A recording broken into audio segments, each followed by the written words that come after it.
plus nocif pour la vie spirituelle que de ne pas voir clair en soi. La vie se charge de propager les événements avec perfection. Tout concorde et tout se place au bon moment. Chaque étape de la vie, facile ou difficile, est nécessaire à la recherche de son identité première et à la découverte de soi. Inutile de vouloir forcer le destin, tout vient à temps, à qui sait attendre. Ok, Muriel, par rapport à ce que tu as dit, que doit-on comprendre? Alors j'essaie d'expliquer que ça ne sert à rien de faire du forcing, que de toute façon c'est un chemin de traverse. Plus tu forces, plus tu es à côté. Donc à partir du moment où ce qu'on est en train de mettre en place ne fonctionne pas, ou tu n'as pas le résultat escompté, ça t'indique que tu n'es pas sur la bonne voie. Ah ouais, ok. Donc si tu fais une certaine chose dans une certaine direction et que tu n'as pas de résultat, c'est que tu n'es pas dans la bonne, t'es pas dans la bonne direction. Mais c'est difficile de déceler ça en fin de compte. Exactement. Mais souvent, tu vois, on se retrouve avec des personnes qui disent, écoute, voilà, Muriel, moi, malgré tout le travail que j'ai mis en place, j'ai eu beau vraiment exactement. me positionner, j'ai contacté telle personne et telle personne, et finalement, j'ai aucun résultat, et là, je suis désemparée. Mon travail à moi, ça va être de te dire, mais écoute, voilà, la solution, elle est devant toi, tu la vois pas, libre à toi de continuer à vraiment À dépenser du temps, à perdre de ton temps. l'argent, de toutes Voilà, sortes de choses. exactement. Alors Ok. que la réalité, elle n'est pas là, elle est devant toi. Si tu te mets juste à la situation vers laquelle tu dois vraiment faire, il n'y aura aucun souci, tout sera rapide et le résultat Tout sera vient immédiat. tout vient à toi, entre guillemets, hein, on va dire, mais quand même. Exactement. Et si les choses ne viennent pas à toi maintenant, c'est qu'avant, il y a des choses à comprendre. Waouh. Alors, j'entends bien, mais je me dis dans le côté purement pragmatique, Comment faire? c'est où la limite, tu vois Alors, c'est là où quand le tu dois lâcher prise, t'arrêter et quand tu dois le lâcher continuer. prise a toute son importance. Ok. Donc, tu vois, le lâcher prise, c'est vraiment accepter ses limites, c'est arrêter de se battre au détriment de son équilibre, de son intégrité et de sa liberté. Donc, ça veut dire aussi que le lâcher prise, c'est accepter que les événements tels qu'ils se produisent sans se positionner en tant que victime, c'est apprécier les gens tels qu'ils sont sans vouloir pour autant les changer. Ok, vive l'instant présent.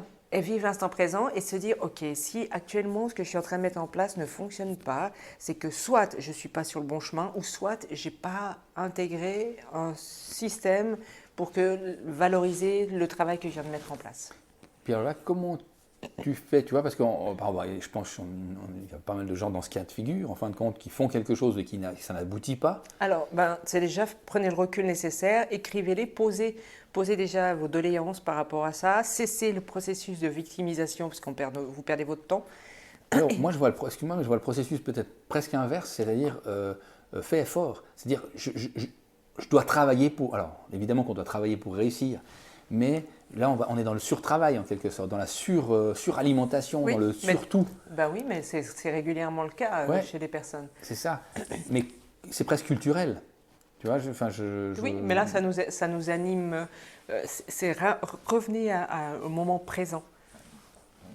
Revenez à vos valeurs, toujours. À partir du moment, au lieu de vous étaler et de multiplier diverses façons de faire, revenez à vous-même et puis, en général, vous avez la réponse en vous.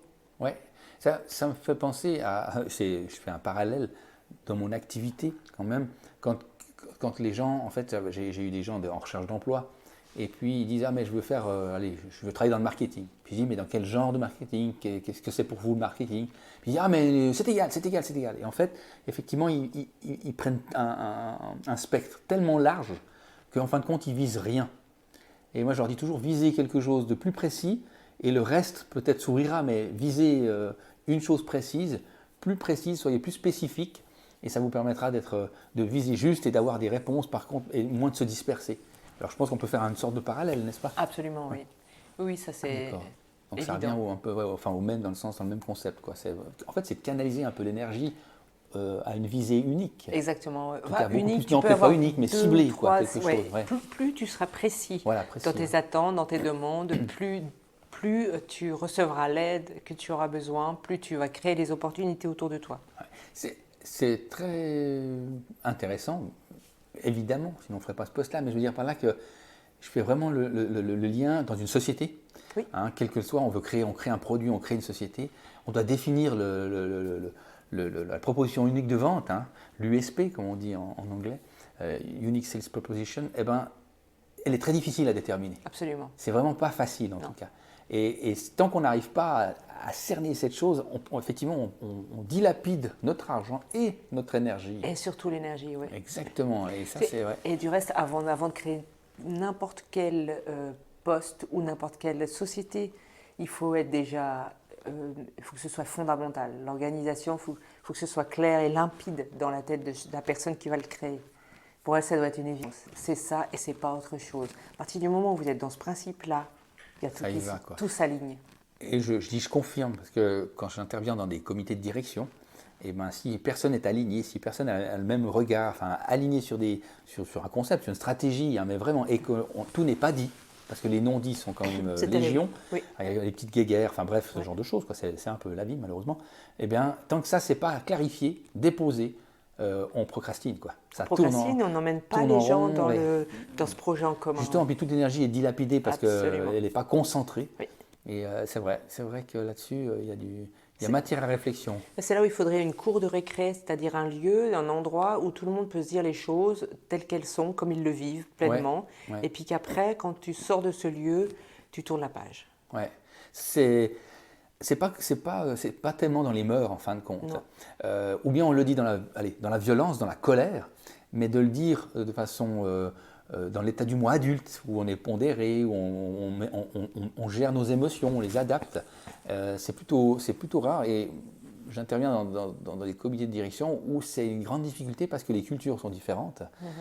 Puis les gens n'osent pas dire, mais gentiment, hein, mais dire ce qu'ils ont sur le cœur. Enfin, voilà, les non-dits et ça pollue. Moi, je pense qu'ils n'arrivent pas. Tu sais pourquoi? Parce qu'ils ont trop peur de l'émotion. Oui, ça c'est sûr. Et puis montrer que c'est touché, que la personne est touchée émotionnellement, c'est aussi, ça va se voir sur le faciès, ça va montrer ils savent pas qu'en faire. Ces gestes sur lesquels on est jugé tout notre façon de tenir nos mains, notre manière dont on s'assied sur notre chaise, tout est indiqué et tant que tu es dans le contrôle par rapport à ça, évidemment, si l'émotion prend le dessus, tu vas indiquer que tu es vulnérable et ça, c'est juste pas pensable, évidemment, pour toute personne. Et c'est dommage.